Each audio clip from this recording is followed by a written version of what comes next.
Sasa bwana, kwenye wale walionipa mimi ile kazi ni washikaji zangu kabisa. Wakanipa option. Wanangu kabisa. Wakanipa option hizi 3. Bwana Castro. Hapa kuna usafiri wa basi. Ndio. Kuna ndege. Na kuna train. Lakini kwenye treni tunakuchukulia na nini? Na chumba. Na kuna mengineo. Mengineo. Niliposikia kwenye mengineo nikasema basi mpeni treni. Lakini pia nilichagua treni kwa sababu ya nini? Ile exposure tu ya kupanda train. Kutalii. Ndugu yangu. Umeondoka hapa Alhamisi asubuhi na mapema niko pale station. Kitundui chumba hata Morogoro hakijafika chumba kimezikwa. Kwa mara ya kwanza kuna kijiji kuna kinywaji nilikosa.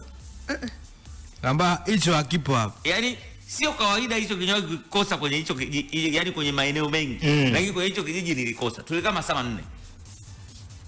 Tukaondoka pale. Sasa chumba ambacho mimi nilikuwa nalala, kuna double decker zile kama za sekondari.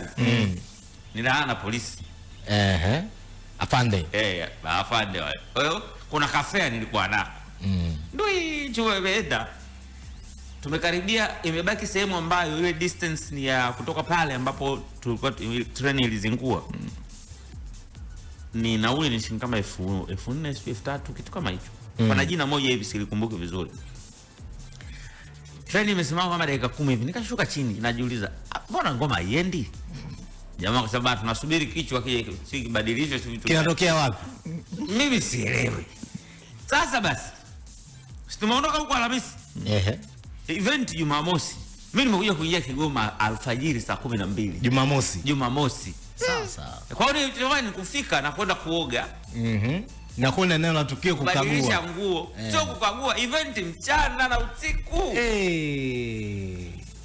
Kuanzia hapo tulimaliza ile issue, nikamwambia wale ndugu zangu wale jamaa sasa, nikamwambia sikizeni. Hapa mimi sirudi na vya train. Mimi nitafutieni ndege. Ratiba ya ndege Jumanne. Ofisini huko wanajua vile rudi Jumapili. Ukafanyaje sasa? Nikafanya. Tuliondoka na mshikaji na gari yake private. Private. Jamaa ameendesha gari mpaka anafika Morogoro. Unajua kiwinada mimi nikamwambia kaka. Alafu alikuwa kwa mke wake na mke wake ni mjamzito. Nikamwambia kaka, huyu mwanamke tunamtesta.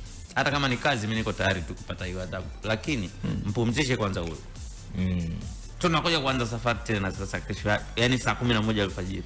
Ndio hii kuitafuta tena dawa. Kigoma tangu nimeanza kurudi sijarudi na usafiri wa kawaida zaidi ya ndege. Full stop.